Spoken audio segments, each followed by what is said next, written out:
గుంటూరు నుంచి శ్రీనివాస్ అక్కడి నుంచి డీటెయిల్స్ అందించడానికి రెడీగా ఉన్నారు.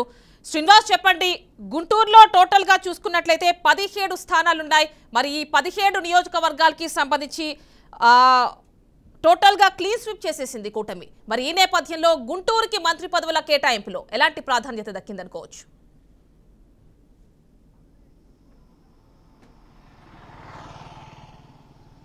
ఆమెని గుంటూరు జిల్లాకు మంత్రి పదవుల కేటాయింపులో మంచి స్థానం దక్కిందని కూడా చెప్పవచ్చు. ముఖ్యంగా చూసుకున్నట్లయితే గనక ఉమ్మడి గుంటూరు జిల్లాలో 17 నియోజకవర్గాలలో కూటమి అభ్యర్థులు విజయం సాధించారు. వారిలో తెనాలి నుంచి నాదెండ్ల మనోహర్ ఆయనకు మంత్రి పదవి కూడా రావడం జరిగింది. ఈరోజు ఆయనకి మంచి పదవి అంటే పౌర సరఫరాల శాఖకు సంబంధించి ఆయనకి పదవి ఇవ్వడం జరిగింది. అంటే గతంలో చూసుకున్నట్లయితే గనక ఉమ్మడి రాష్ట్రానికి స్పీకర్గా చేసినటువంటి అనుభవం ఉన్న నేపథ్యంలో నాదెండ్ల మనోహర్కు మరోమారు పౌర సరఫరాలకు సంబంధించినటువంటి శాఖను ఇవ్వడం జరిగింది. పౌర సరఫరా అంటే గనక ఇప్పుడు చూసుకున్నట్లయితే గనక రేషన్ పంపిణీకి సంబంధించి ఈ గవర్నమెంట్ ఎటువంటి నిర్ణయం తీసుకుంటుంది, నగదు బదిలీ చేస్తుందా, రేషన్ ఇంటింటికి సప్లై చేస్తుందా, లేదు మరలా డీలర్లను యథావిధిగా కొనసాగించిద్దా అనేటువంటి సంస్కరణలు ఏదైతే ఉన్నాయో వాటన్నిటిలో మెలుకో ఉన్న అధికారులు అలానే సీనియర్టీ అవసరం ఉంటుంది కాబట్టి ఆ దృష్టిలో ఉంచుకొని నాదెండ్ల మనోహర్కు పౌర సరఫరా శాఖను కేటాయించినటువంటి పరిస్థితి. అలానే గుంటూరు జిల్లా నుంచి ప్రాతినిధ్యం వహిస్తున్నటువంటి నారా లోకేష్ మంగళగిరి నియోజకవర్గం నుంచి 90,000 భారీ మెజార్టీతో 90,000కు పైగా భారీ మెజార్టీతో విజయం సాధించారు. ఆయనకి మరలా ఈ మంత్రివర్గంలో చోటు దక్కడం జరిగింది.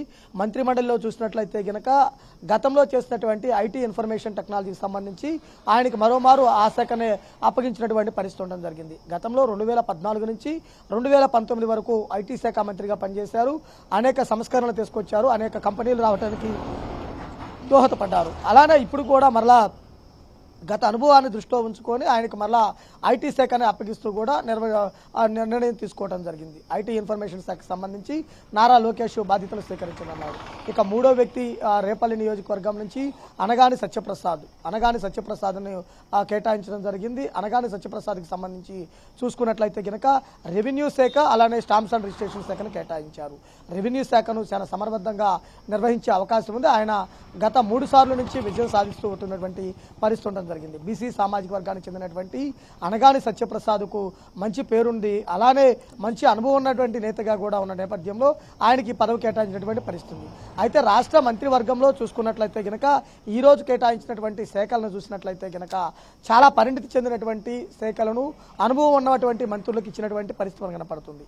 అంటే గతంలో చేసిన వారికి ఒక విధంగా ఫ్రెషర్గా ఉన్నటువంటి వారికి, కొత్తగా మంత్రులైన వారికి ఒక విధంగా శాఖలను అప్పగించినటువంటి పరిస్థితి కూడా కనపడుతుంది. అలానే గతంలో మాదిరిగానే ఈసారి హోంశాఖ కూడా మరలా కూడా మహిళలకే ఇచ్చినటువంటి పరిస్థితి ఉంది. అనితకు తెలుగుదేశం పార్టీ మహిళా రాష్ట్ర అధ్యక్షురాలుగా ఉన్నటువంటి అనిత మంత్రిమండలిలో స్థానం లభించింది. ఆ అనితకు మరలా కూడా హోంశాఖని కేటాయించినటువంటి పరిస్థితి కూడా ఉండడం జరిగింది. ఇక్కడ ప్రధానంగా చూసినట్లయితే గనక జనసేన పార్టీ అధినేత పవన్ కళ్యాణ్కు రాష్ట్రంలో ఉప ముఖ్యమంత్రిగా ఒక్కరికే బాధ్యత ఇచ్చారు. అది పవన్ కళ్యాణ్కు ఇవ్వడం జరిగింది.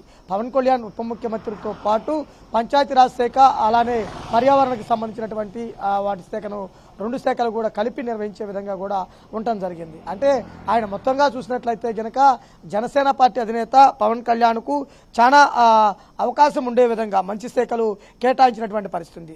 Panchayati Raj, rural development and rural water supply, environment, forest and science and technology అంటే మొత్తము 4 శాఖలు కలిసి వచ్చే విధంగా కూడా ఆయనకి ఇచ్చినటువంటి పరిస్థితి. ఇంకా రాష్ట్రంలో అతిపెద్ద శాఖగా ఉన్నటువంటి వ్యవసాయ శాఖ, ప్రత్యేక బడ్జెట్ కూడా వ్యవసాయ శాఖకు రాష్ట్రంలో పెడుతున్నటువంటి పరిస్థితి. దాన్ని కింజరపు అచ్చెన్నాయుడుకు agriculture and marketing and husbandry dairy farms అంటే దరిదాపుగా అగ్రికల్చర్కి సంబంధించినటువంటి దానిలో ఉపయోగపడే విధంగా అన్ని శాఖలు కలిపే విధంగా ఉండే విధంగా కూడా ఆయనకి శాఖలు కేటాయించడం జరిగింది. అంటే పశుసంవర్ధక శాఖ అలానే అగ్రికల్చరు, మార్కెటింగ్ శాఖ ఈ మొత్తం కూడా అచ్చెన్నాయుడు నిర్వహించే విధంగా కూడా ఉండడం జరిగింది. ఇక ముఖ్యంగా చూసుకున్నట్లయితే కనుక బీజేపీ నుంచి ప్రాతినిధ్యం వహిస్తున్నటువంటి ఏకైక మంత్రి సత్యకుమార్ యాదవ్కు హెల్త్ అండ్ ఫ్యామిలీ వెల్ఫేర్కి సంబంధించినటువంటి మెడికల్ వైద్యానికి సంబంధించినటువంటి శాఖను కేటాయించినటువంటి పరిస్థితి ఉండడం జరిగింది.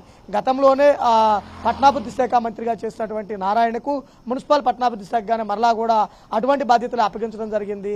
ఆయన గతంలో ఎటువంటి అయితే గనక చేశారో మరలా ఇప్పుడు అదే శాఖను కూడా కేటాయించినటువంటి పరిస్థితి. ఇక కొల్లు రవీంద్రకి చూసుకున్నట్లయితే గనక మైండ్స్ అండ్ జయాలజీ ఎక్సైజ్ అంటే భూగర్భ గనుల శాఖలు అలానే ఎక్సైజ్ శాఖ, మద్యం శాఖ అంటే ఈ 2 శాఖలు కూడా ఆయన మంత్రిగా వ్యవహరించే విధంగా కూడా శాఖలు కేటాయించినటువంటి కేటాయించినటువంటి పరిస్థితి కూడా ఉండటం జరిగింది. అంటే రాష్ట్ర వ్యాప్తంగా చూసుకున్నట్లయితే కనుక ఈరోజు మంత్రులకి శాఖలు కేటాయించిన తర్వాత చూస్తే కనుక ప్రధాన అట్రాక్షన్గా జనసేన పార్టీ అధినేత పవన్ కళ్యాణ్ అలానే నారా లోకేష్ వీళ్ళిరువురు కూడా నిలిసే విధంగా కూడా శాఖలు ఉన్నటువంటి పరిస్థితి అయితే కనుక కనపడుతుంది. అంటే ఇటు చూసుకుంటే మిగిలిన జిల్లాల విషయానికి వద్దాం. ఇటు గుంటూరు చెప్పారు, నెక్స్ట్ పెద్ద జిల్లాగా చెప్పుకోవచ్చు మనం తూర్పుగోదావరి జిల్లా 19 స్థానాలు ఉన్నాయి నియోజకవర్గాలు. మరి దానికి ఎలాంటి ప్రాధాన్యం దక్కిందనుకోవచ్చు ఈ మంత్రి పదవుల కేటాయింపుకి సంబంధించి?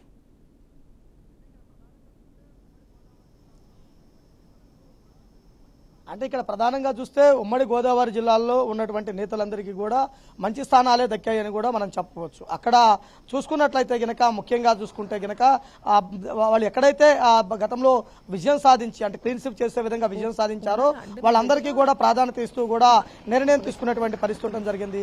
అక్కడ జనసేన నుంచి విజయం సాధించిన కందుల దుర్గేష్ కు సినిమా ట్రోఫీ శాఖను కేటాయించినటువంటి పరిస్థితి ఉండడం జరిగింది. అలానే నిమ్మల రామానాయుడుకు ఇరిగేషన్ శాఖ అంటే వాటర్ రిసోర్స్ డెవలప్మెంట్ శాఖను కేటాయించినటువంటి పరిస్థితి కూడా ఉండటం జరిగింది. అంటే ఇక్కడ ప్రధానంగా చూసుకున్నట్లయితే గనక వాళ్ళకి సంబంధించి చూసుకుంటే గనక వాసంశెట్టి సుభాష్ కు కార్మిక శాఖ అంటే లేబర్ అండ్ ఇన్సూరెన్స్ అండ్ కార్మిక శాఖకు సంబంధించినటువంటి సుభాష్ కు కేటాయించినటువంటి పరిస్థితి కూడా ఉండటం జరిగింది. ఇక ప్రధానంగా చూసుకుంటే ఫైనాన్స్ డిపార్ట్మెంట్ కి సంబంధించి పయ్యావుల కేశవ్ కు ప్రధానంగా ఈ శాఖను కేటాయించినటువంటి పరిస్థితి ఉండటం జరిగింది. గతంలో అనేక అనుభవాలు ఉన్న నేపథ్యంలో ఆయన సీనియర్టీని అదేవిధంగా ఆయన పార్టీకి చేసినటువంటి సేవలు కానీ ఆయనకున్నటువంటి అనుమానం దృష్టిలో ఉంచుకొని ఆయనకు కీలకమైనటువంటి పదవును ఇచ్చినటువంటి పరిస్థితి కూడా ఉండటం జరిగింది. ఇక ముఖ్యంగా చూసుకుంటే సీనియర్ నేతగా ఉన్నటువంటి ఆనం రామనారాయణ రెడ్డికి ఎండోమెంట్స్ అంటే నెల్లూరు నుంచి ప్రాతినిధ్యం ఆనం రామనారాయణ రెడ్డికి దేవాదాయ శాఖను కూడా కేటాయిస్తూ కూడా నిర్ణయం తీసుకోవడం జరిగింది. అంటే ఇలా చూసినట్లయితే గనక మొదటిసారి వారికి 1-2 శాఖలు ఉన్నా కానీ అనుభవం ఉన్న వారికి 3 నుంచి 4 శాఖలు ఉండే విధంగా కూడా డెసిషన్ తీసుకోవడం జరిగింది. Right Srinivas, thank you.